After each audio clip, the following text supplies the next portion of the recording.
Chers frères et sœurs, que le Seigneur vous bénisse. Comme d'habitude, nous sommes là avec l'apôtre Nuno Bertrand, avec qui nous allons nous entretenir sur une thématique très importante. Apôtre, que Dieu vous bénisse. Merci, révérend, et que Dieu bénisse tout le public qui nous regarde actuellement. Et soyez-en sûrs, nous allons donner le meilleur de nous-mêmes pour que vous soyez satisfaits. Merci. Nous avons débuté l'autre jour en parlant du mariage des ministres de l'Évangile, en parlant plus facilement de ce qui concerne la virginité des épouses qu'ils sont censés épouser. Et aujourd'hui, nous allons continuer dans la même lancée, la même veine, mais en allant encore un peu plus sur un certain nombre de conditions qui vont avec les exercices de leur ministère. Apôtre Nuno Bertrand, nous étions en disance l'autre jour que c'était important pour un ministre d'épouser une femme vierge. Mais pasteur Nuno Bertrand, apportons suffisamment de lumière à ceux qui nous écoutent là. Mais est-ce qu'ici, cette fois-ci, un autre cas de figure? Alors, est-ce que ce ne serait pas différent lorsque un ministre a demandé la main d'une jeune sœur et pendant qu'ils sont en train de se préparer pour le mariage, alors elle porte une grossesse par exemple? Oui. C'est-à-dire, elle porte une grossesse où il découvre qu'elle est couchée avec un autre homme. N'a-t-il pas en ce moment le droit de la laisser et de se remarier, enfin de prendre, d'engager un autre vœu avec une autre personne sans que ça le salisse? Ou alors, s'étant rendu compte que la jeune sœur avec qui il voulait s'engager a porté une grossesse, devrait-il toujours la prendre alors qu'elle a perdu sa virginité? Et en ce moment-là, devrait-il continuer à exercer le ministère? Ou alors, s'il la laisse et engage un autre vœu, est-il coupable quelque part en ce moment-là? C'est ce que nous voulons savoir. Je crois qu'il est coupable. La fille, il demande la main à une jeune sœur. Oui. Alors, et elle accepte, et pendant qu'ils sont dans les préparatifs, il ne l'a pas encore prise, il n'y a pas encore eu bénédiction, elle tombe enceinte. Oui. Comme Joseph s'est rendu compte que Marie est enceinte. Alors, le ministre, qu'est-ce qu'il fait? Devra-t-il la prendre dans ce cas-là? Alors, en ce moment, il a envie d'épouser une femme déjà déviergée, ça empiète sur la condition ministérielle. Ou alors, s'il la laisse et s'engage, il dit, bon d'accord, j'ai découvert qu'elle m'a trompé et je prends une autre femme. Alors, est-ce qu'il sera coupable toujours à ce moment-là? C'est ce que nous voulons de la lumière. L'apôtre Paul le dit, le vœu que vous faites vous lie jusqu'à ce que la mort vous sépare. Tant que les deux sont vivants, alors l'un ou l'autre n'a pas le droit de se marier. Il y a deux choses principales qui peuvent permettre à quelqu'un, sincère bien sûr, de se remarier, parce que vous allez voir que beaucoup de gens, pour briser la parole, ils font du n'importe quoi et on laisse faire. Personne ne peut les arrêter. Mais si quelqu'un est conscient de son destin, il doit savoir que dans le domaine du mariage, le terme remariage n'est évoqué ici à cause de deux principales causes. La première cause, c'est la séparation ou alors la mort de l'un des conjoints vous donne le droit de vous remarier à qui vous voulez, mais seulement dans le Seigneur. Je cite les Écritures ici dans 1 Corinthiens 7. Vous êtes libre de vous marier à qui vous voulez si votre conjoint ou votre conjointe est décédé, mais seulement que ce soit dans le Seigneur. L'autre cause, c'est que l'homme a le droit, je dis bien l'homme a le droit de se remarier, sauf en cas d'une cause de fornication de la part de la femme. Maintenant, même fornication se doit d'être expliquée. C'est ce que nous voulons essayer. Très bien. Parce que fornication, adultère ou impudicité, ce sont des mots. Mais ces mots, lorsqu'ils prennent acte, les actes sont posés de la même manière. C'est identique, mais les contextes sont différents.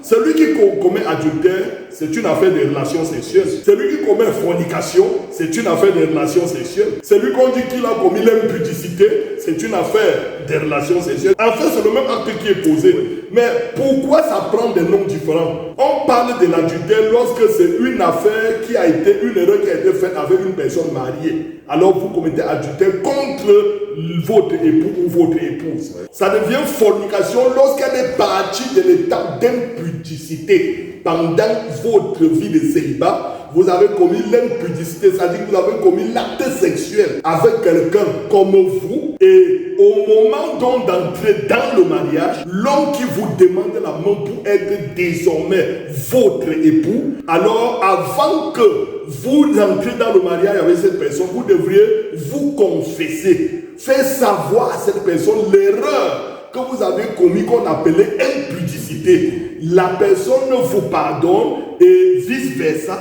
et vous engagez le mariage, vous faites donc un véritable vœu sous ces confessions.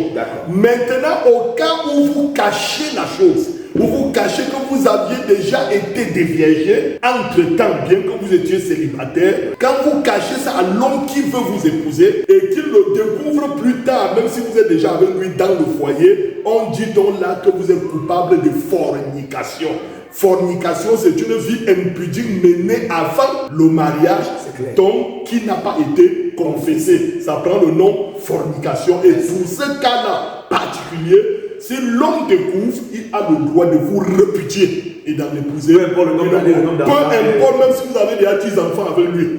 Avant qu'il ne découvre, avant qu'il ne vous prenne, vous lui avez fait croire que vous étiez net, vous étiez vierge, aucun homme n'est jamais passé par vous, et il a cru ça. 10 ans après, il découvre que vous aviez vécu avec une autre personne avant lui, et cela lui a été caché. Alors on dit que vous êtes coupable de fornication, et il a le droit de vous répudier et d'épouser une autre, parce que là on considère que ce vœu qui a été fait entre vous et lui était un faux vœu. Donc c'est très très important. Très important. Et alors, vous avez commencé à expliquer quelque chose à Paul maintenant. On vous avait expliqué pour le cas qui n'avait pas été confessé, le cas qui n'avait pas été confessé avant. Alors, si maintenant on arrive au niveau où la jeune fille avait confessé, en ce moment-là, elle était vierge. Oui. Et que le ministre a demandé sa mère que c'est pendant, c'est-à-dire c'est au cours de leur période de fiançailles qu'elle découche avec un autre homme. Alors, en ce moment-là, c'est la question, en ce moment-là, devra-t-il rompre avec elle et se remarier?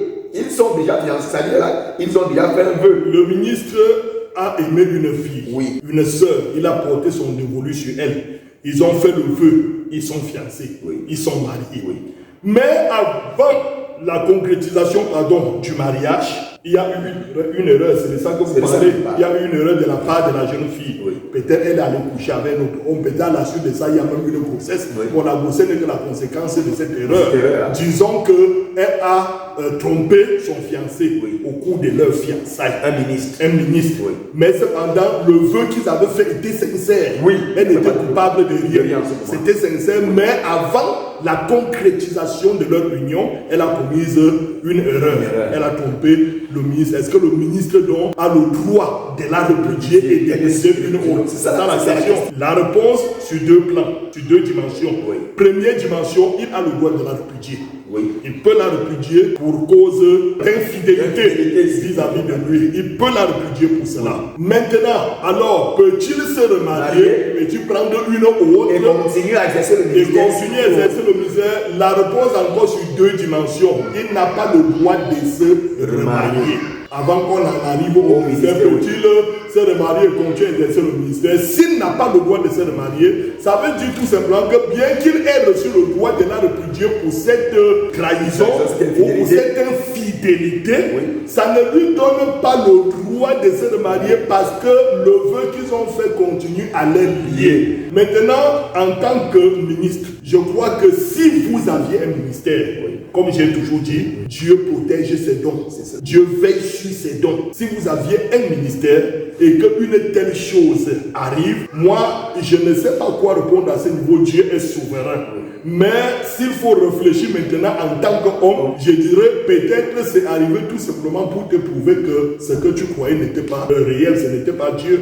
Peut-être c'est toi qui croyais que tu avais un appel, mais Dieu te prouve là qu'il n'y avait rien parce que si tu as un appel, ton mariage sera relié à cet appel-là. Ouais. Bon, maintenant, s'il n'a pas le droit de se remarier, c'est tout simplement que dès lors qu'ils ont fait le vœu sincèrement et de bonne conscience, ils sont mariés au ciel. L'erreur a été faite. Il peut s'attacher sur l'erreur et la chasser, mais il n'a plus le droit de se remarier. Il n'a plus le droit de se remarier. S'il se remarie, il est polygame. Okay. Cette femme reste sa femme et l'autre qu'elle a pris devient la seconde femme, même comme les deux ne sont pas avec lui à la maison. C'est vraiment très important ces questions c'est-à-dire au sujet de beaucoup plus de ministres, parce que c'est eux les conducteurs, c'est eux qui se tiennent. Et je pourrais donner une seule référence pour positionner les gens, pour que ce ne soit pas des pensées gratuites. Voilà. Le prophète nous dit dans l'union invisible de l'épouse de Christ, il dit le mariage est une vieille institution, est la plus vieille institution du monde. Le mariage eut lieu et fut institué pour la première fois au jardin d'Éden. Il a été confié à la femme certaines qualités qu'elle ne doit pas déshonorer. Une femme en reçoit la garde. Elle a aussi reçu de Dieu une tâche sacrée en vue de la rédemption. elle a reçu des qualités qu'elle ne doit pas déshonorer. Si elle les souille, elle est déshonorée pour le reste de sa vie.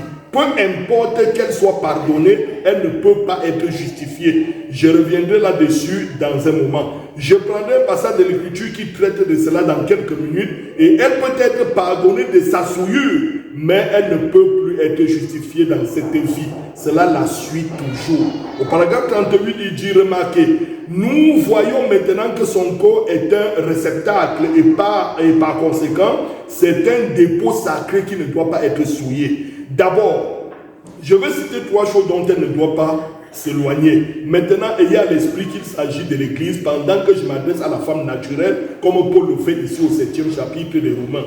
Son Seigneur lui a confié la responsabilité d'une vertu, une certaine vertu. La personne ne détient cette responsabilité si ce n'est la femme. C'est vrai, cette vertu, si jamais elle fait quelque chose de faux, elle doit le confesser à son mari avant qu'il la prenne et arranger la chose. C'est pareil pour l'Église qui fut mariée à la loi. Elle doit aussi venir devant Christ. Avant le second mariage, elle doit confesser cela. Si elle ne le fait pas et qu'elle vive avec son mari 10 ans et le confesse après, il a le droit de la répudier et d'épouser une autre femme. C'est l'Écriture. La fornication, c'est une vie impure. D'accord. Voilà les éclaircissements, la parole du prophète qui a été donnée là-dessus. Alors, apprenons-nous, Bertrand, pendant que nous tirons vers la fin de cette émission, avant de mettre la clé sous le paillasson, cela vaste sujet que nous n'avons d'ailleurs pas totalement épluché dans ces méandres. Il y a tellement de choses qu'on pourrait dire. Si aujourd'hui on vous demandait quel est votre mot, peut-être votre constat et puis votre conseil par rapport aux ministres en ce qui concerne leur mariage, leur situation, parce qu'en regardant le tableau aujourd'hui, peut-être dans le pays, dans la région, partout, on se rend compte que beaucoup de ministres, il y a beaucoup de couacs au niveau de leur mariage, soit c'est une question de virginité qui se pose, soit c'est une question de divorce, soit c'est une question de polygamie qui se pose, et ainsi de suite. Alors vous, avec l'expérience que vous avez, que pouvez-vous dire? Quel est le conseil? Quelle est la réflexion que vous portez là-dessus? Je veux dire qu'il y a déjà 2 grandes causes à cela, oui, à tous ces erreurs qui arrivent dans la vie des ministres oui, contemporains. Oui. Première erreur, un manque d'enseignement approfondi en la matière, ou alors l'absence du véritable enseignement en matière de mariage des ministres. Deuxième chose, c'est la désobéissance, le manque, c'est-à-dire le refus d'écouter les conseils, le rejet express de la vérité pour courir vers ce qui va nourrir votre passion. Et c'est ça qui fait qu'on est obligé de faire ce que refuse la parole, ce que proscrit la parole. Un ministre qui déjà est convaincu qu'il a un appel doit travailler même pour son avenir conjugal. Ça veut dire que selon l'enseignement qu'il a reçu du principe de mariage d'un ministre, il doit travailler à se trouver le moment venu seulement une sœur convertie, née de nouveau, vierge physiquement, selon ce que la parole leur a ordonné, et il n'y aura aucun problème. Ça, c'est ce que je conseille à ces ministres. Et de deux, s'il y en a parmi eux qui, au cours de leur exercice, se rendent compte que leur foyer n'a pas tenu, déjà la Bible est contre eux. La Bible dit que leur maison doit être un modèle, leur maison doit être tenue dans la soumission. Alors, quand ça ne va pas, ça veut dire que ça ne va pas, ça veut dire que le modèle que tu es censé être, ça a échoué. Tu ne peux plus rien servir au peuple parce que nous prêchons plus par notre vie que par nos propos. Et c'est pourquoi, si entre-temps même ton épouse est partie, quelles que soient les raisons qui vous ont séparés, si elle est partie, s'il te plaît, je vais lire le prophète pour rassurer le peuple qui écoute, pour qu'on ne voit pas que ce sont les idées de l'apôtre Nono. Frère Branham dit dans Hébreux chapitre 7, première partie, je voudrais conseiller à nos jeunes ministres qui sont derrière la chair, vomissant les révélations, en ranguant le peuple, et sont même plus considérés que ceux qui sont mandatés par Dieu. Pourtant, ils sont des divorcés. Je vais les conseiller tout doucement de quitter la chair, de respecter la parole de Dieu, pour mieux aller au ciel assis que d'aller en enfer debout derrière la chair. Frère Branham dit, nous sommes dans Hébreux chapitre 7, première partie, paragraphe 135 numérique. Qu'en serait-il si je disais, oh, je ne veux pas faire cela parce que je vous dis, elle divorcerait avec moi. Et j'ai 3 points. Oh, je suis un prédicateur, voyez-vous, ce que cela ferait, cela m'enlèverait de la chair. Si elle divorçait avec moi, un homme divorcé, oh, j'ai 3 enfants, je ne pourrais pas envisager une telle chose. Mais mon vieux, eh bien, s'il en est ainsi, vous êtes alors légaliste. Ce n'est pas sur cette base légaliste que je l'ai épousé. Ce n'est pas sur par le légalisme que je suis fidèle. C'est parce que je l'aime. Donc, si je veux plus loin, toujours dans Hébreux, cette deuxième partie maintenant, il dit, nous avons examiné cela. J'ai dit, si je disais au sujet de ma femme, oh, eh bien, j'aimerais avoir 2 femmes, j'aimerais sortir avec celle-ci et faire ceci et cela, mais si je le fais, ma femme divorcerait d'avec moi et mes enfants seront 3 points. Et mon ministère serait ruiné. Et si ma femme divorce, si mes enfants passent et dispersent, mon ministère serait pourri. D'accord. Je quitterai la chaîne. Merci, apôtre de nos Bertrand. C'est sur ces propos que nous allons mettre la pièce d'opération. Que le Seigneur bénisse tous ceux qui nous ont suivis, chers téléspectateurs. Rendez-vous dans une prochaine émission et aussi vos questions, vos suggestions, vos propositions de thématiques pourront nous aider à mieux vous servir en contactant les numéros qui apparaissent sur le bas de la page. D'ici à là, portez-vous bien et que Dieu vous bénisse. Shalom.